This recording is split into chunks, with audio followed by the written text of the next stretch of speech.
Tired, so tired, overtired. Hello and welcome to two very special episodes of Overtired. I am here this is Brett Terpstra. Hi. Hey. Hey.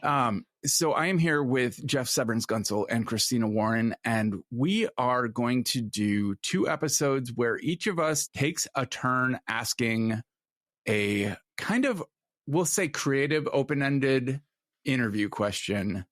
And the other two then answer. And I assume we'll end up answering our own question too, because someone will say, well, yeah, but what about you? What do you think? So we are going to forego the mental health corner this week. I feel like our answers will probably give you a good insight into our mental health now and past. And we have some questions about apps and technologies that I think will satisfy the need for a gratitude segment.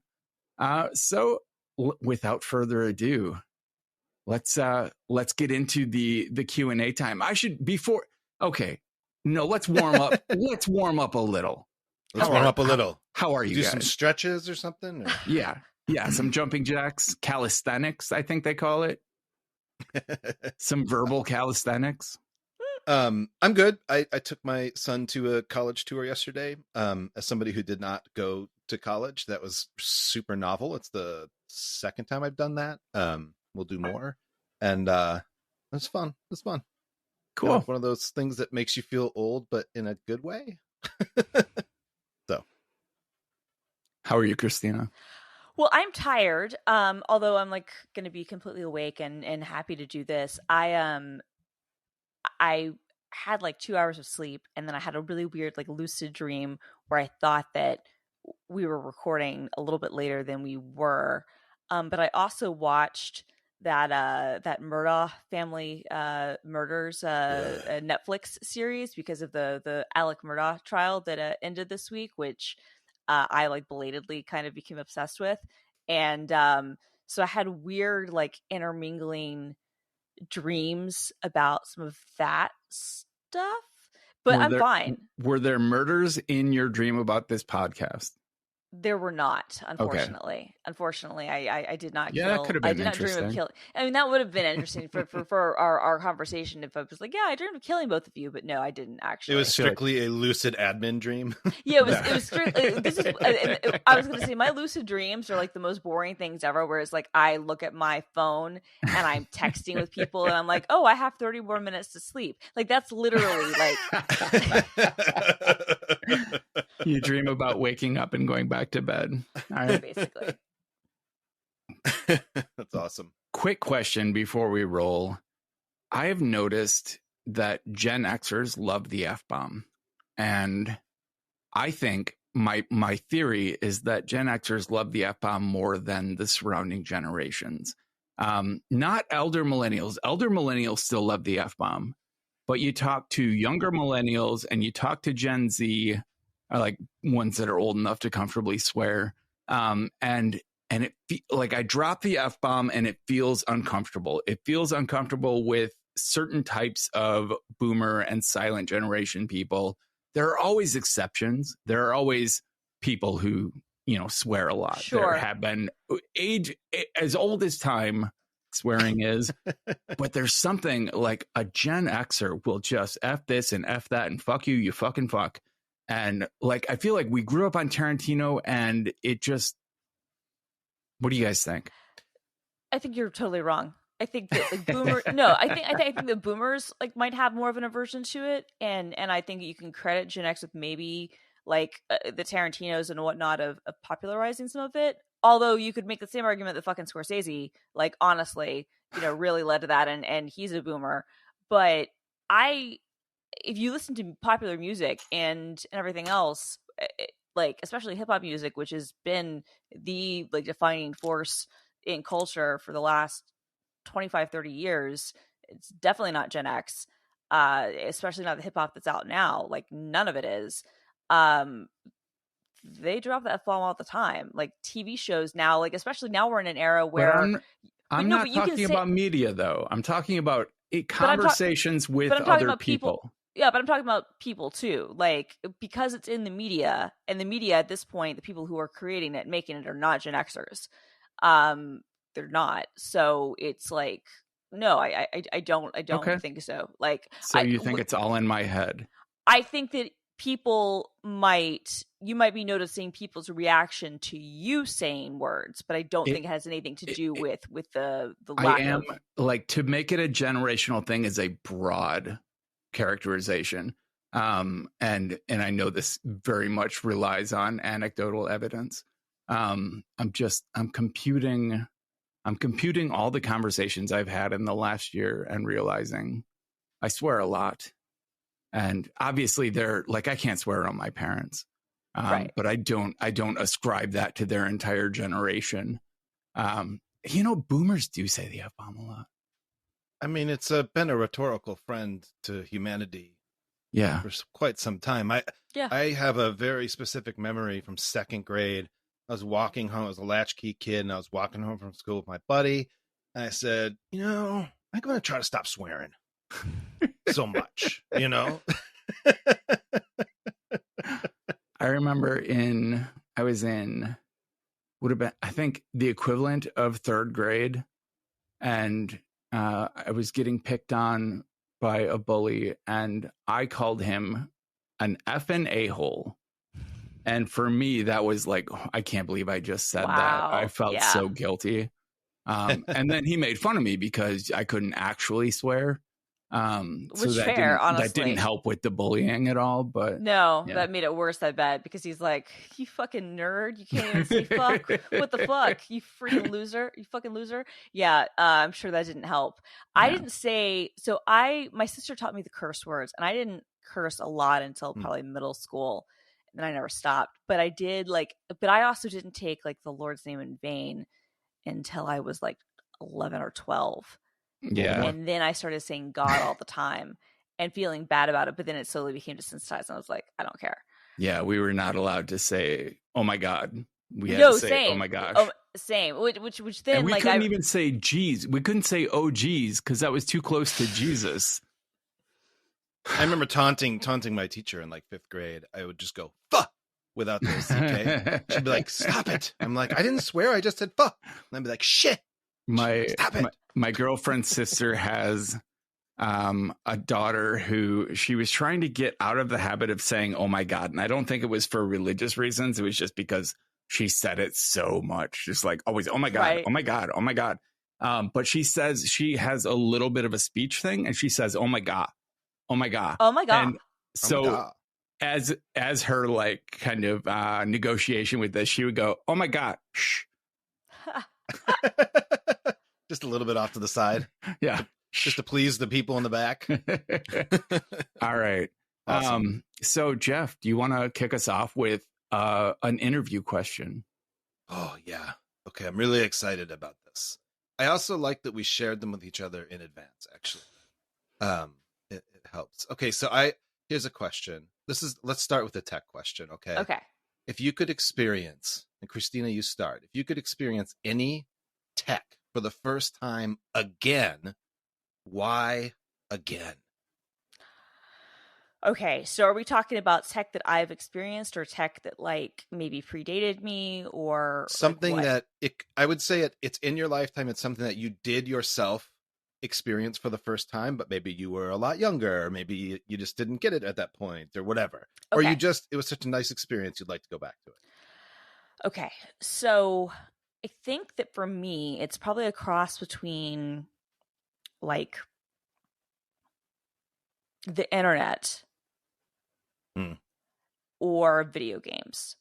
What's interesting to me about the internet, and that's I think video games I loved, and I loved them from the minute I ever saw them, but I saw them so early that it's hard for me to experience like what my first experience with it was, right? Because I basically had a Nintendo from the time I was born, basically. So it's hard for me to like put that into a context of a world we didn't have it. Whereas the internet, like the World Wide Web, I read about before I ever used. I read about it in a magazine. Sure. PC World. For me, it was actually weirdly, it was Nintendo Power. Okay. It was Awesome. because they were Awesome. talking about the X link or X browser. It was I'll find it, but it was basically a cartridge that would connect you to the World Wide Web, and for the Super Nintendo, sorry, not the Nintendo 64, for the Super Nintendo, and it was X band. There we go, A and browser on a cartridge. it was a modem is what it was. Oh, wow. And it was called the X band. It was for the Genesis and the Super Nintendo, and it was a modem that would let you connect to not the full World Wide Web, because this was 1994 when it was released. Everything was corralled by like AOL and CompuServe at that, exactly. and Prodigy. I was going to say it was basically internet. It was basically like what were those called? They weren't internet service providers. They were like online service or whatever. Yeah. So it was basically like an online service thing, kind of like a Prodigy. I think Prodigy might have even run their system. And then the idea too was that you could potentially play like online games with people, and which in that way was sort of similar to the Sega Channel, which used cable, so that was better to kind of stream games. But this was an actual modem. But I remember cable like what do you mean cable? I mean like cable television. Cable television, got it. So that's why it was called the Sega Channel, because it was a system where you would have a special cartridge that connected to cable TV, and then you could basically stream games. I had because no you had access idea to a this whole stuff library. existed. Neither did I. Yeah. Did you have any of those things? I had friends who had a cable Sega Channel, so I played that like in 4th or 5th grade, and you could rent the X band from Blockbuster, but it was expensive. Oh. So, but I rented. It was like 15 cents an hour, or I don't remember how much it was. It was like $3 an hour or something. I don't remember how much it was, but it was expensive. But you could rent it. Oh no! So here's what it was. It was available at Blockbuster Video for $20. Equivalent of $40 in 2021, with additional charges based on usage. And one had a monthly fee of $5 and allowed the user to connect the service up to 50 times per month, with each additional connection costing 15 cents. And the other had a monthly fee of $10 for unlimited connections. And I did rent it once, I think, but I might be inventing that in my head. But regardless, this was the first time I'd ever read about like AOL or any of these things. And I'd used Usenet, but that didn't really click with me. I didn't really know what I was doing. Sure. And this was like a graphical thing, and it was describing all the stuff that you could do. And my mind just like the possibilities just unfolded before me. And so when I finally used the internet, like, and then the World Wide Web for the first time, like a year later, like again, like I saw everything that we're doing now. Yeah. I didn't know exactly how advanced it would be, and I had no idea how far it would go, but like I got it. I instantly got it. And it was my first love, and it remains my biggest love. And so if I could go back and experience anything again, it would be like the World Wide Web. Like that would be it.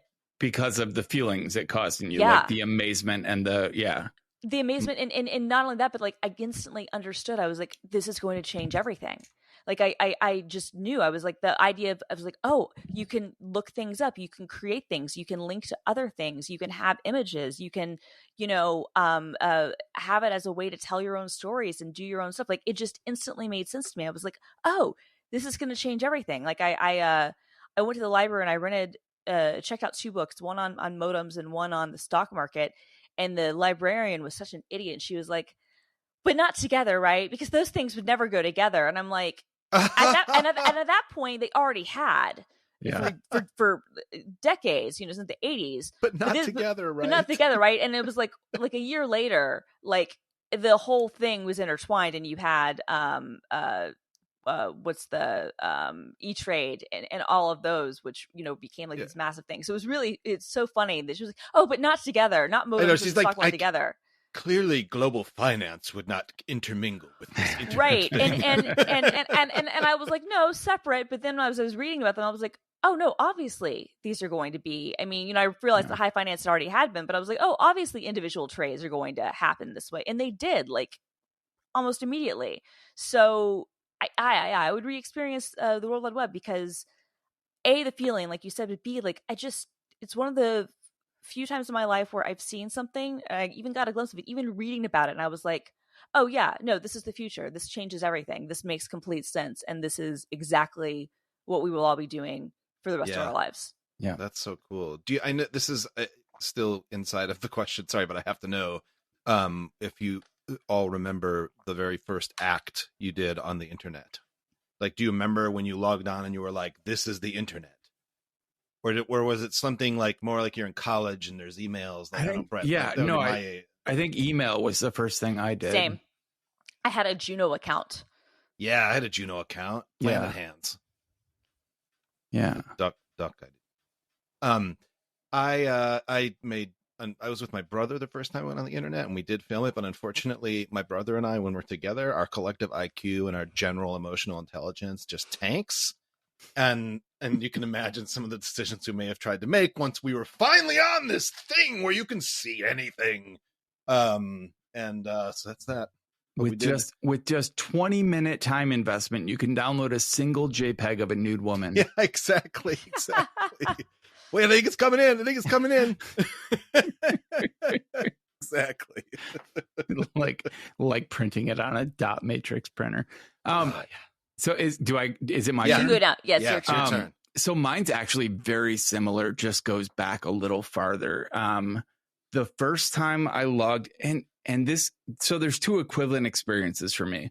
One is the first time I logged into FidoNet, or no, not Fido, Gopher from an AS400, and just started flipping through the equivalent of library stacks worth of information and realizing like what I had at my fingertips. That was literally an intoxicating experience. And the other equivalent experience would have been the first time I logged onto a BBS and felt like I was part of a community. Like I had been using computers for 10 years before that.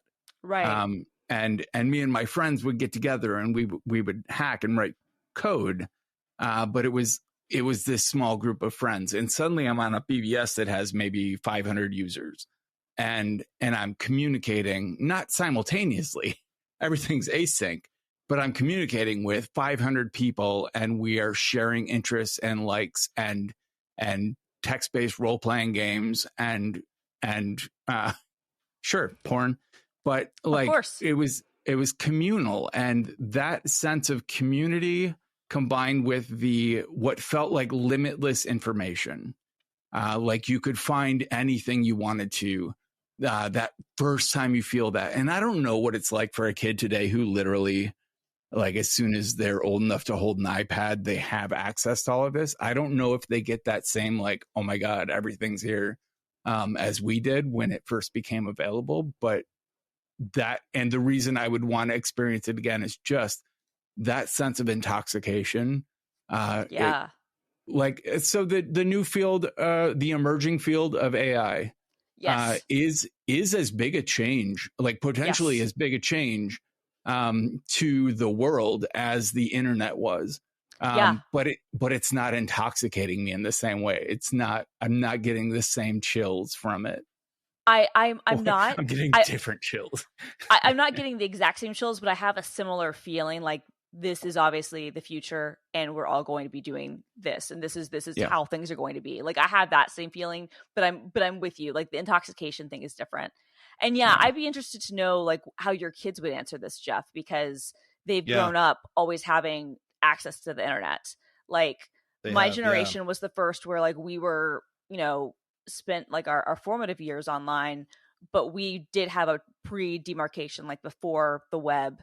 And after we were young, but we had that demarcation thing, and people who are younger than me don't have as much of that, but still have some of it because wide broadband wasn't available. But like people your kids' age and your son's age and younger, like literally have never not. It's not even that they just haven't always had the internet. They've always had broadband. And they've always had iPhones. They've always had iPhones. That's what I'm saying, right? Like, it's whether it was ours or they're ultimately theirs. Right. So that's a different sort of thing, Yeah, it's interesting because they together have built a collection of old tech, stepping backwards bit by bit until finally they have this like Windows 95 machine, and there's a DOS machine here. It's so good. And like one thing I highly recommend doing, and I'm sure it can be done in an emulator, but I did this yesterday, just turning on a Windows 95 computer and reading how it talks to you. Yeah. Like, would you like to access the World Wide Web? An unlimited amount of electronic communication? You know, it's like, yeah, click. Yeah, I want to get online, whatever. Just settle down. And so they definitely have they almost seem to be seeking what that was like. But, you know, when I think about my first time on the internet, like I have been like a hunter-gatherer researcher almost like from my youngest age. Mm-hmm. And when I think about what it took me to find certain albums or bootlegs or magazine interviews, what it meant to be a fan, which we can talk about later, pre-internet, like that was a lot of goddamn work. It's like grandpa went to the mine every day, you know. There was this weird thing for us too, because like we grew up in the era of 900 numbers where you would pay, you know, whether you wanted King's Quest advice or someone to talk you through your lonely night, you were paying 25 to 50 cents a minute to get this. And then Prodigy and CompuServe and AOL were all pay-as-you-go services. And every time you connected your modem, you were thinking about, oh God, I got to do this fast. I gotta get this done and get offline. Right. Because you're paying for every minute you're on there. You're paying for every minute. And again, like I you know, because I'm just enough younger that it was different. Like they started to offer the unlimited plans or more hours or whatnot.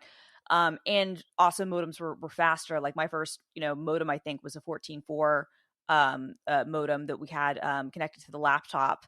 And that I bought like an external modem or something.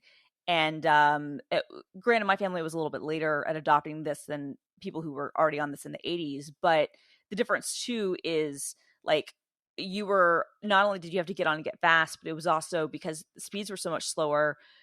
A lot of things were designed around like you downloading and getting off, right? So like the BBS was that you would upload like your information, like you like send your message or whatever, but you would you know, download a bunch of stuff and then get offline. And then you would check back the next day to get responses to your information. Exactly. And I even remember that, you know, with my Juno account, it was because it wasn't webmail. It was like an actual application that had its own dialer that was different than like the ISP dialer, right? So it was not a web thing. Like that wasn't until Hotmail. And so you would log in on this program that had like a free, you know, dial-in number. And that was one of the advantages of Juno. It was like free email. It was like one of the first ones, but you didn't have to have the corresponding, you know, AOL or Prodigy or whatever service. And so you'd log into that number and you download your mail, or you'd stay connected to, you know, read other messages coming in, and you'd write your stuff and you'd send it off.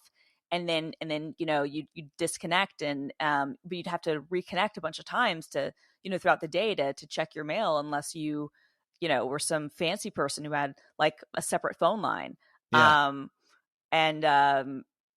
So it's a very different experience than, you know, always having access to stuff.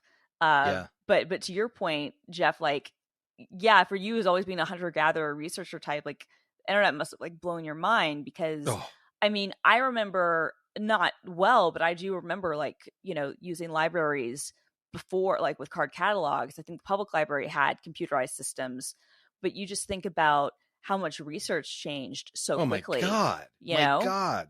Yeah, especially as someone who loves, as a researcher now, looking across things. Yep, same. Like I was showing my boys a card catalog, and I'm like, "This is literally how you." And they're like, "What?" I'm like, "Yeah, it's fucked up. It's fucked up." I remember having to go to like some of the better public libraries, or having to go to some of the university public libraries to access certain things and even certain databases. Right? Like, I remember like in elementary school, like making my mom take me to the University of Georgia libraries so that I could do research on certain things because they had better and I think I went to the Georgia State Library once too, but the UGA one was at the time was nicer. And to you know, go through like different research databases to be able to do something for a project, because otherwise, you know, you'd have to go from like branch to branch to try to find all these books. And they didn't have stuff scanned in like newspaper. I mean, you know, they had microfiche, but it wasn't like it was but that was still like a per branch thing. I mean, even in high school, I remember having to do some research, and because everything wasn't digitized, having to go to like a specific branch of the library that had every issue of like the New York Times and the Atlanta Journal-Constitution and some other papers back to like the 1800s and having to go through the microfiche that way. Microfiche. But having to go to a specific branch because it wasn't all network connected. Right. Which now is unfathomable. I'm like, okay, you might still be seeing like a scanned copy of something and or maybe poorly OCR'd. I'd prefer a scan, honestly. Yeah. But you know, you don't have to go to a specific library branch to do it, right? Like that's all gone. And you know, that's just 20 years ago. Totally. Can I answer my own question? Yes. Of course. The first part's not the answer. So my mom worked in IT from, you know, the 60s, late 60s.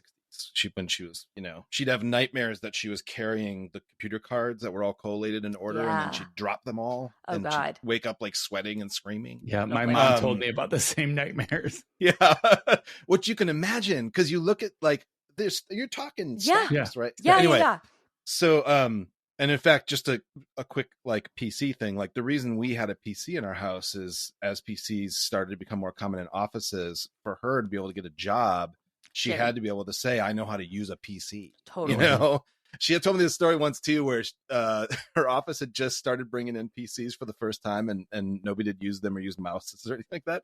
And a woman came into our office. One of the people in the office said, I can't get my mouse to work. Can you come into my office and tell me how? And she goes in, and she was holding it on the wrong plane. She was like holding it up like you're waving at someone and moving it around in the air. It's like, you are way ahead of your time. Yeah, she was super ahead of her time. That leads into one of my questions. We'll get there though. Okay. So anyhow, I don't know if both of you are in Quip or not, but I've put pictures of my first computer, which is an IBM System 3 room size computer. It was not mine. God, that's amazing. It belonged to the magazine distributor Gopher News. Speaking of porn, that's how they made all their money. And there is a little, you know, green and black screen in there, and I used to play Hangman. Mm-hmm. Oh, that's so cool. And I would love to be able to go back and experience it for the first time, but as me now, just to be able to get in there and play around, play Hangman, like see how much memory was in that room. Which I'll put, I don't know if we can put images in the show notes, can we? I can put one in. Yeah, we can fit it in. And that printer, that's my mom. My mom's sitting next to that. My mom's sitting next to that printer. Look at the size of that printer. That's a printer. She's just waiting for it to create. If you look close, it's like financial reports. She's just waiting for it to finish. But I assume she's got to stay there because you never know if it's going to get all jammed up. You know what I mean? Oh, totally. And that was I mean, I don't even want to think about how many tens of thousands or hundreds of thousands of dollars that printer was. My God, can you imagine? All to cook the books for a porn dealer. Anyhow, I would love to go in that computer room. It was a false floor, and underneath it were all the wires, and there was venting down there. I used to sit on the floor and color, and I could pop open one of those things. I mean, that whole room was the infrastructure of this one machine and all of its data. So anyway, amazing. I would love to just walk into that room and play around. Yeah. One of my first apps that I ever wrote was Hangman in BASIC. Awesome. Yeah. I love it. All right, who's next? I have a question. Yes, go for it. All right, so I'm going to pick my last question first. If you could imagine the perfect input device for a computer or for any platform, keyboard, power glove, eyes, like glasses, like what to you is the perfect input device, and how would it work in general terms? Who wants to start? We'll start with Jeff. Okay, I love this question because the answer surprised me. I had not previously had this answer. I had not previously kind of like had this thought before. So I'm a drummer. I drummed almost every day from 8th grade until I was about 24. Touring bands, like the whole thing. But I drummed nonstop. I loved it. I loved how it felt. I loved how my brain worked. I loved that I didn't have anything in the like knowledge world where that was nearly as effortless as drumming. Like I would love to be able to do certain things like computer programming or something as effortlessly as I did drumming. Didn't have to think. It's like a leap motion. So basically not, here's the thing. It's between two things. One is like, it all depends. So it would somehow, it would all be based on specific rhythms, like some quick thing, like whether it's like the rhythm of a fill or, two time signatures, like my one hand's doing one and other hand's doing the other or something. Because like I am terrible at remembering keyboard shortcuts. But if I could just be like, oh yeah, no, that's the opening to Immigrant Song. Just once, boom. That's your, that opens my browser. I just want to point out, I love that. I just want to point out that Keyboard Maestro accepts MIDI inputs. Oh, so with like an old like Roland drum machine and a bunch of piezo triggers, yes, you could have a drum input. Or even I have that one of these little keyboards in my closet here, just like certain harmonies or something, right? Yeah, like a chord. I played around with that a while, like having different chords. Of course you did. Different chords. Well, because I mean, keyboard shortcuts, you're learning chords. Like, that's true. Like Control Shift Op Delete, like that. Like that's a chord. That's a two-handed chord. But yeah, like you are creating chords. So I figured I've got a 24 key MIDI keyboard in front of me. What could C minor do? Right. What could an A7 like? How could I like trigger just with like just keyboard, literally like piano keyboard chords? That's actually a brilliant way to maybe teach somebody music, like somebody who like has a different like yes like I know music primarily by ear, and I was able to kind of like fake it enough to like read music, at least for voice stuff, and play a little bit of piano. But my problem is that I primarily am a by ear person. But like that would be I could learn music that way, like kind of reverse engineering things, like okay, this is what you do to get like this chord will correspond with this shortcut, like that would totally be how I would for a very specific personality type. 100%. But I don't think it would be specific. It's niche. I'm not trying to claim this is the broad approach, but I also don't think that it's quite as small as you would think. Like I think there are a lot of people who are like, oh no, if I could see this and have this, because music is mathematical, but like if I could have it framed in this way versus this way, I think a lot of people would probably be able to understand like notation better. If all those awesome Photoshop users who had learned all the keyboard shortcuts, who could hit Command Shift Option S to save a JPEG without thinking twice about it, realized that those skills could translate to making music. Yeah, totally. Sure. Oh yeah, no. I wonder if there's like a high correlation between people who are really good at piano, or really good at certain guitar work, and people who are really good at certain like ridiculous keyboard things. Like just in terms of people who do both. Like I wonder if there's if you have people who are do both of those things, the people who are really like people who both dabble in Photoshop or whatever, play music. If the people who are really skilled at the shortcut stuff, if they're good, that would be interesting to look at. But totally, that's fascinating. Yeah, I'll get us a grant. We'll study that. I mean, we should get a grant. We should get a bunch of grants. Oh my god, we could have an Overtired pod, the grant funded podcast. Honestly, yeah. We got our internet history grant. We got our emerging technologies grant. All right, Christina, what's your answer? I think that, and it's so interesting what you say about the drumming, because I wish I could drum, but I can't keep a different a rhythm on one hand and the other. I've tried my whole life and I can't do that. Like I can't like have like a consistent like pattern, like one thing on one hand, one on the other. I mean, mouse and keyboard is pretty great, but like touch input is also great. Like part of me thinks that what they showed off in Minority Report, which was just a little bit too ahead of its time in some ways, but dead on in some others, I think was really good because it got the touch aspect of what we were going to see with multi-touch on the iPhone, but it was rather than on a physical device, it was kind of in the air in 3D space, in 3D space, and I think that whole concept makes tons of sense. I still do, and so I do feel like I think kind of, as much as I love like my mouse and keyboard, I really do think that kind of like the pinnacle of kind of a perfect input is touch. Here's the thing. Yeah. Did you ever have a Leap Motion? No. No, but It was like a little I little did review. LiDAR. Yeah, I did review it though. Yeah, So I didn't have like a full time one, but yeah. I had one, and I set up like I could read through all my RSS feeds just using hand motions. Yeah. While I was walking on my walking desk treadmill, and I could just like, Yeah. Nice. wave to the next article, scroll up and down with 2 fingers.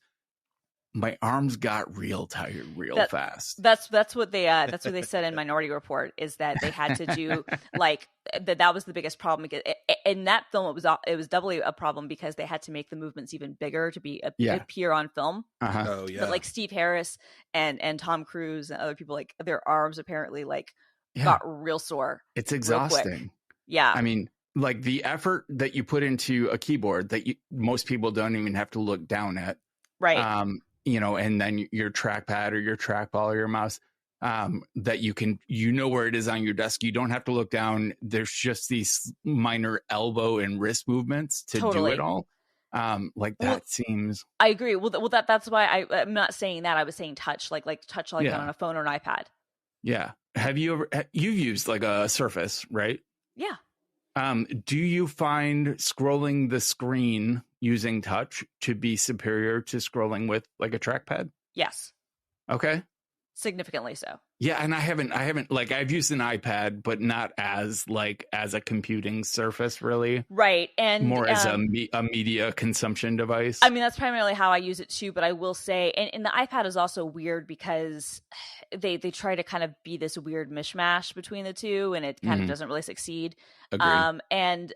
Whereas like the Surface, what's interesting about it is I don't use touch on a lot of other things, but scrolling, it is significantly better. Now, I will say it's usually faster to use a trackpad. Yeah. But there are also times when it's not, where I'm just like, oh, I really quickly need to just get to the bottom of a page. And, just being able to flick up on the screen is significantly better. Or zooming in is another area where it's just so much better, to be able to pinpoint that exact place that I need to zoom in on. I mean, the Magic Trackpad goes a long way with that, but it's still not as good. So, I mean, I feel like stylus sometimes I think is great because like Apple Pencil or a Wacom, because you can again get really granular with things and really kind of like annotate on stuff. But I don't know, I feel like touch, I think this is why the iPhone worked, because capacitive touch is the thing. Like we'd all used the resistive touch screens on like the Palm Pilot and the Trio and that shit. I had an 800 by 600 capacitive touch screen that I used for home automation. So the screen is 800 by 600, but it was like 2 feet deep and went out an additional 3 inches on each side with like perforated steel. Right. That I mounted in the wall so I could have a touch screen for home automation. This would have been like 90. No, I guess it would have been like 99. Wow. But 99, 2000. But like I was buying ancient tech at that point. This was from an airport terminal. The device I bought was like scrapped from an airport terminal where you had like touch screen checkout. Okay, yeah, to like check into the airport. Yeah, gotcha. Yeah. Well, and we all know. Well, even to this day, we still know how bad some of those systems are, right? Like they're not all like so passive the same way, right? Completely inaccurate. Yeah. Like even like in maybe check-in is better. I don't check in at the airport, but like definitely the screens, for the in-seat entertainment. If you don't have like the latest plane, like I've more than once had an experience where it's just been off enough that I haven't been able to like actually watch anything in the seat, and I'm like in first class, and I'm like, this is why we all have to bring our iPads, because the transitive touch doesn't work. But a capacitive touch, like that's why the iPhone is such a game changer, So looking at my setup where I'm sitting right now, I have two 32-inch displays that I can't reach. Like I hold my arm out straight from where I am. I can't touch these screens. Don't want to. Sure. My trackpad works great. I could see if I had like a leap motion and I could just pretend to touch the screen and get accurate results from it. Totally. I could just point at something and move it around the screen. I could see that being a useful interaction. Do you want to hear my answer to this question? Oh, we have to. Neuralink. Yeah. Like, okay. I was actually kind of thinking this too. This was like, going to be like one of my like futuristic answers. Go on. Yes. No props to Elon, but if we're imagining the perfect human interface device, I want to think shit and have it happen.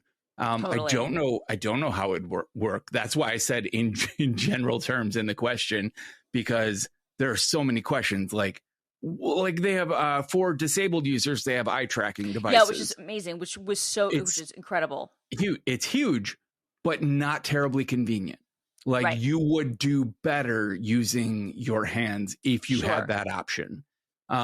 For people who don't have that option, amazing technology. Well, and it certainly results in eye strain in ways that, like, because people who don't have those options, it's amazing how quickly they can do stuff. Like, it's unreal. Yeah. But it leads to the genuine eye strain and other stuff. Whereas just being able to think it. Just imagine what Stephen Hawking could have done.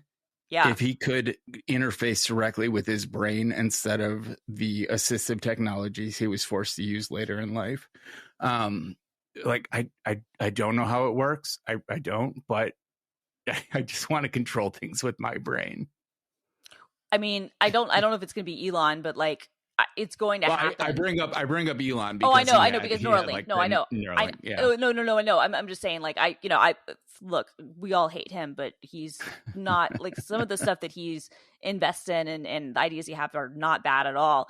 And they're going to do it. I mean, from what I understand, and the two of you might have more information than me, but from what I understand is they basically, I think the idea would be you could kind of take like brainwaves from MRIs, types of things, and they're able to map that to, I guess, certain actions or certain functions, and kind of, they find patterns there. And so they would be able to infer basically from those wave things and kind of program things in that regard, saying, okay, if we get this sort of signal, then this is what we're going to be doing. So it's not, again, I think this is where like the AI stuff becomes really interesting, because that could potentially speed up the processing of all of those like brain scans, right? And looking at the patterns and maybe figuring stuff out. Like that would automate that a lot more than you could, in a like a manual kind of way. I don't know. I think we might have something like that in our lifetime. I wouldn't be surprised. It would be exciting. Yeah. Just as you, Brett, when you're like, can I tell you mine? and you hadn't said Neuralink yet. I had this thought at the exact same time as you said Neuralink, where I'm like, the clapper, which is like exactly why I am not you. But I was like, but that worked great. But what if you had like you're the choir teacher and you have like update website, right? Yeah. That's the pattern, and then your bunch fires, and you're updating your website. See?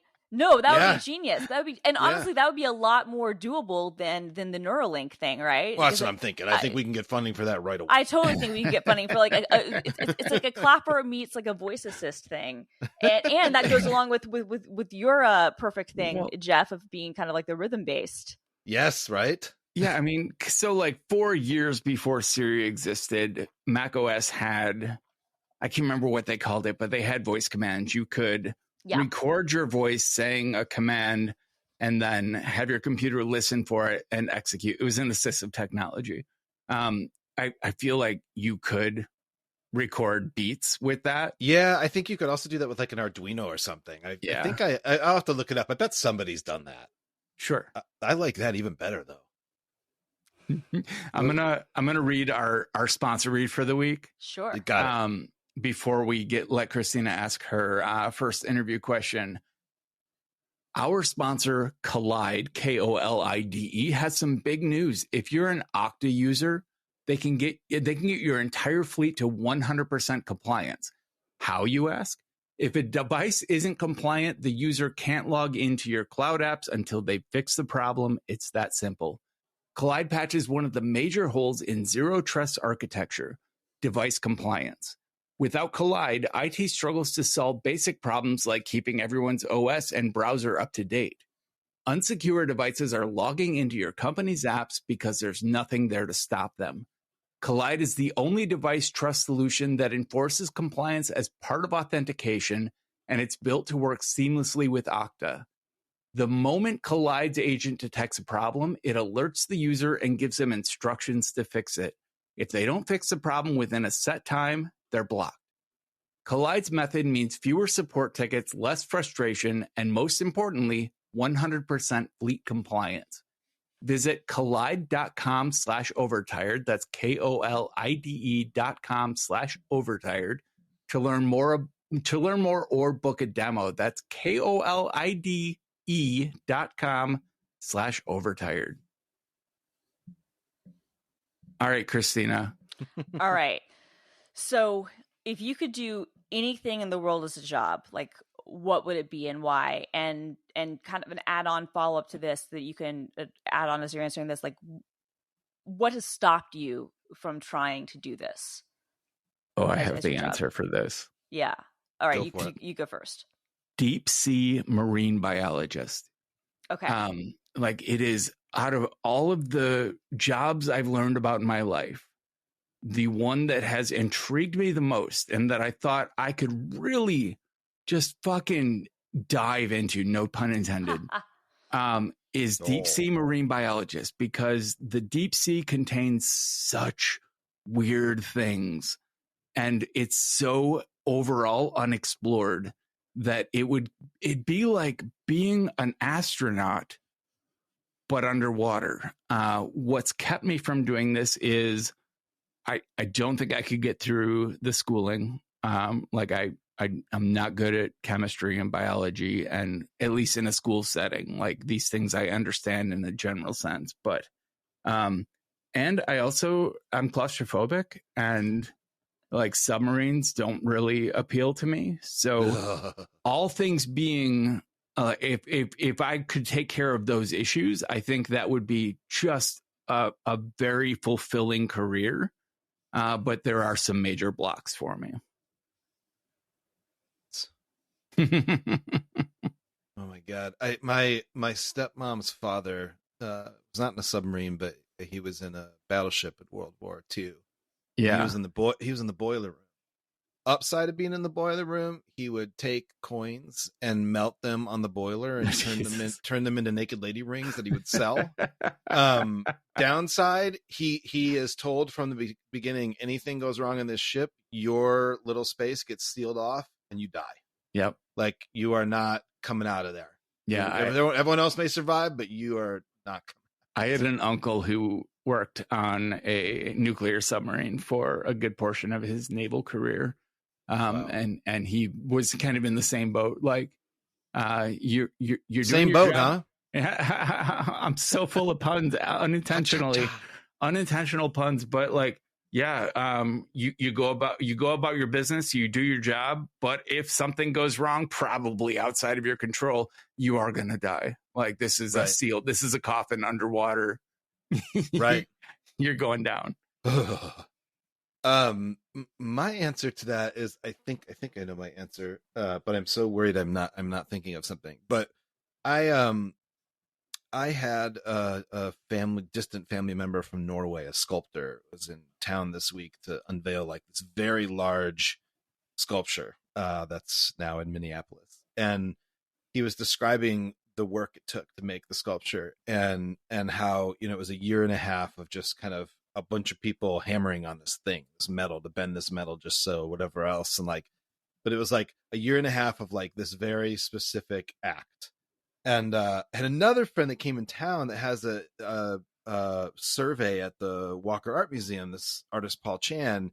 And Paul makes these things called breathers. And it's like, if you imagine those like gas station guys with the wavy arms, he figured out a way to make them into different types of figures that are actually kind of oddly moving to look at. But they're literally inspired by those goofy things, but they end up being really serious, and just kind of just amazing. And he, to do that, he learned sewing, he learned fabrics, and he spent day after day after day making a shape. How does it move? That's not what I'm looking for. I'm going to fix it here. And so I would love to be an artist that works with like physical mediums, because I think that one of the things for me that was not ingrained in me, having not gone to college, was that sometimes to get a thing done, it just takes this like day after day of like tiny steps that don't look like anything, right? And that was never ingrained in me. And so I've always hustled in a way to get things done, even when I'm getting them done very slowly. I feel like I'm hustling to get them done because it's supposed to look like something or something. I think I just never got that piece. Plus it's probably also personality, whatever. But like, I am so blown away when I realize that like a researcher just spent a year and a half reading one document after another, and they could not come to this like grand conclusion had they not spent that year reading these documents. Like I want to do something that takes advantage of that style of working. Is part of the appeal though that they are short term, that they are finite? Like you can dedicate all of that time and energy, but you know it's not the rest of your life. It's a year and a half, and you can use your creativity and problem solving and really dig into working with your hands, but with a final goal. That, totally. Like, so in the case of the art, that's totally it. Because like I can't just do the same thing forever, right? I don't want to be the person you hire who's always hired to hammer on things, right? Like I don't want to be that person. I want to have the vision, be working on it, get it done, next thing. That's what's appealing to me about being a craftsman as well. Like I've often thought woodworking would be a fun pursuit, and like someone hires you to build something. Yeah. And you have a couple weeks where you use your know-how, you use your creativity, and you're building something. And when it's done, you get paid and you move on to something new. And for my ADHD brain, that sounds very appealing. Totally. Like I went to art school. We would get usually like in a 3D class, in a metals class, or in a 3D sculpture class, we would usually create like 2 pieces for the semester, and you would dedicate hundreds of hours to building one thing. And you should have an idea what it was going to be when it was done, when you started, but you don't always. But you get to go to sleep at night thinking about how you're going to contribute to this finite object the next day. And that worked for me. That worked well with my brain. Way better than going to a university ever did. I like that. Yeah. Christina, I'm very excited to hear your answer. So it's kind of boring in comparison to these. So it's like a cross between two. Like one would be like a talk show host / like news anchor. And the other would be like being like a television showrunner, like like being a writer creator of my own TV show. And I guess what stopped me from the writer creator thing is honestly a lot about fear and not being in Los Angeles and being willing to kind of take the chances you'd need to do that sort of thing. The anchor thing, like I've been on TV a lot, and I've definitely hosted a lot of things for Microsoft and now for GitHub, and I hope that continues. And I'm really good at it. And I obviously do podcasts. But it was a weird thing where to get the on-air jobs, like if you really want them, I did have an interview with CNBC and I blew it and it sucked, and that is what it is. But it typically, like, you have to kind of start, the very low paying jobs at the local news stations and then kind of work your way up. And when I was starting out in journalism, I was getting paid double what you would get paid at the local news stations to do that. And I just was unwilling to take the monetary cost, like the cut that would be necessary to kind of go through those steps, to be totally honest. Like that's, and I was hoping that, if I'm good enough, on camera, that I'll continue to get invited back and maybe that'll lead to something. And that can for some people, but you typically have to go viral in like a certain way.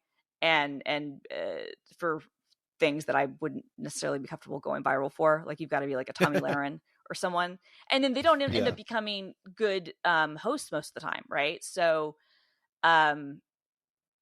one, like I think that those would be the two things that I would love to do. Like all things, like if I could just like snap my fingers and be like, oh, you know, what would I do every day? One would be like running like my own TV show, because I have a lot of ideas for things. And then the other would be just like, yeah, I would love like having like a daily like newscast talk show, whatever. Let me be Kelly Ripa. That would be fun. Yeah. You would be an amazing host. I just gotta say, totally. like your depth of knowledge of any fucking topic.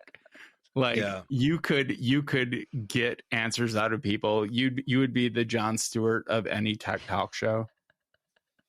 Yeah, that'd be awesome. Yeah.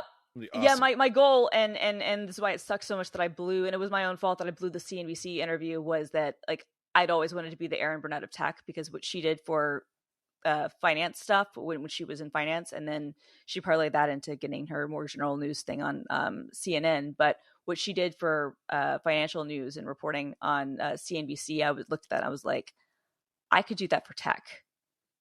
Because no one to this day, and this is what's frustrating, like we're now like it's been more than a decade since I kind of had like that, you know, kind of like brainwave or thought or whatnot. It's been well more than a decade. Like, nobody's done that. Like for whatever reason, as big of a topic as tech is, there aren't like tech TV went off the air a billion years ago, but there aren't like tech focused, like you have segments on these news shows, but you don't have anybody who like that's just the whole thing they talk about.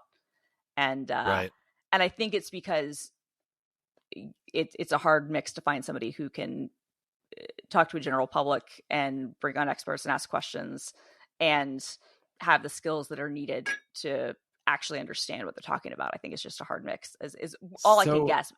That or there's just not an audience interest. That could be the other thing. So would you want to be talk show / showrunner now, or in this hypothetical scenario, would you want to do it 10 years ago? I would totally do it now, but it would obviously would have been better to do it 10 years ago. Okay. Easier, like perhaps. I don't know if easier, but yeah, it would be easier to break into it for sure 10 years ago. But but I would totally still do it now. Like if somebody wanted to call me up and be like, hey, do this for you know, us every day, and we'll pay you really well for it, and you can make a living off of it, I'd be like, absolutely. Hell yeah. Yeah. I want to hear the show running thing. I would still like in any age that would be still. Oh, well, like right now, to me right now, the television landscape, this is the ideal time to be a showrunner, better than any time in history. TV is breaking ground that fascinates me. Like this is the first time in my lifetime that I've paid close attention to who the showrunner for a show is, because I watched the show and I'm like, who put this together? Who is in charge of this?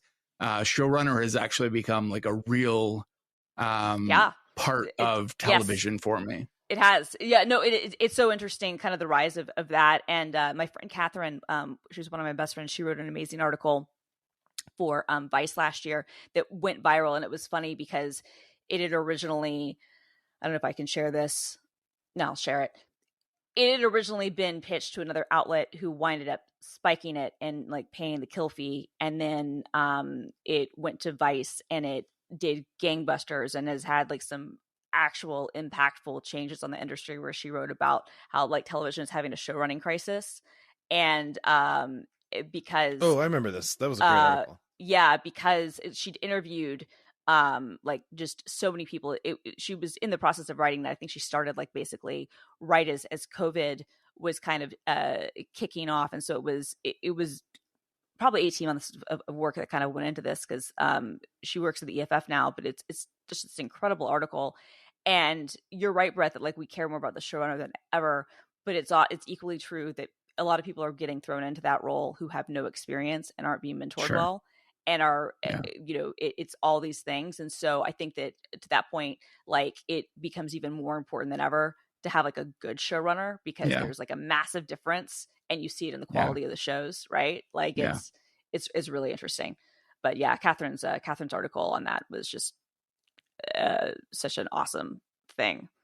And when I read it, it was funny because I was like, oh, so show running is just like PMing Like that's Yeah, right. That's exactly what it is. And Yeah. I was drawing all these parallels between like software development and show running. I was like, that would be an interesting article that 5 people would really like. But I might write it. Sure. I might write it someday anyway. That's awesome. So I kind of want to hear the follow-up answer from Jeff. What stops Yes. you from this career, this artist career? Yeah. It's only a recent, like in the last 5 years, it's only a recent kind of epiphany that you can do that kind of thing. And of course you can't just do that kind of thing, right? Right. So like it takes a lot to make money doing that kind of thing. But I don't know, I would say fear probably, because I've had ideas over the years and of things I'd like to do. And I weld, and I am handy with all sorts of tools and everything. So it's like I have the skills to kind of fabricate something if I had an idea that I loved and felt like sort of bold enough to seek some money for. But I think it's just fear probably, but also just recency. Like honestly, it was 2 nights ago that I went to this family member, this Norwegian sculptor's thing, and he talked to me about the whole process, and I was just like, God damn, I would like to do something like this. Not as my job, but like as a side hustle. You know what I could see you doing is art in public spaces that benefited people. Yes. Art installations for the unhoused. You did like the water stations, the hand washing stations. Yeah. Like you could make that into public art. That I could totally see you doing that. I could totally see you being an activist artist, working in 3D, working with all the skills you have. All right, Jeff. Me too. I think it's time for a career change. The funny thing about that is when... Go ahead, Christina. No, I was just gonna say I could see you doing that in addition to like doing like the public art thing. I could even see you like making it a nonprofit thing, like having a public art space, right? Yeah. Where in addition to you having it to be like in addition to being kind of a gallery for your work that you're doing, it could also be a space for underrepresented groups to come and either appreciate the art or create their own. Sorry, go on, Jeff. I think that would be fun. I was thinking about that yesterday when I was touring this university with my son and all of the resources they had, and you could check out a 3D printer and bring it to your room or whatever. It was kind of cool. No, I was going to say so what Brett's referring to is during the early days of the pandemic, there were a lot of unhoused people in like kind of little mini tent cities in Minneapolis. They were popping up everywhere. And there was nowhere to wash your hands. And this was when we were all freaking out about washing our hands.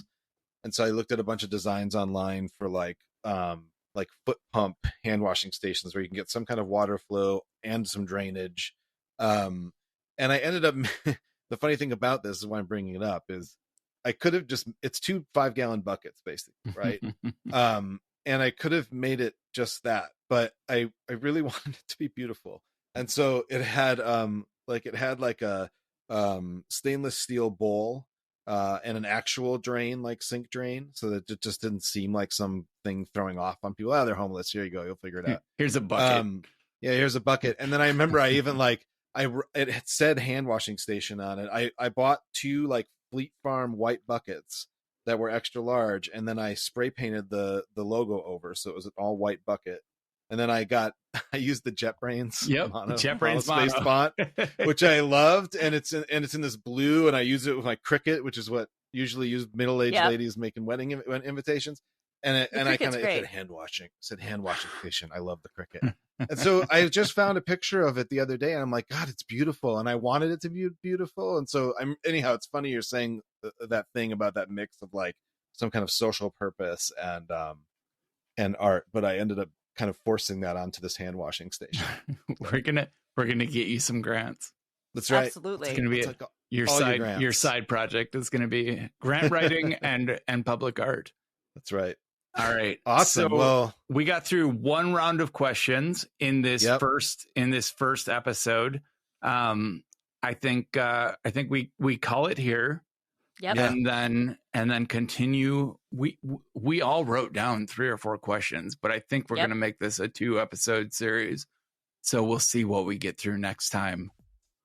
In the Sounds meantime, this has been a lot of fun. Thanks, you guys. Yeah, super Thank fun. you. I love this. Get some sleep. Some sleep, but not too much because we got to start recording again. Exactly. Get some sleep, but just enough. The system is going down now. Hey there, good people. Before you go, we have a bunch of new places where you can interact with us. Please check out our Instagram feed, our YouTube channel, Twitter, of course, and sign up for the Overtired newsletter, which will sort of pick up where the show leaves off with expanded show notes, a little bit of what the three of us get up to between episodes. And let's face it, there'll be some musings. How can you resist musings? You'll find details for all the ways to interact with us in the show notes and at overtired.com. And thank you, as always, for listening.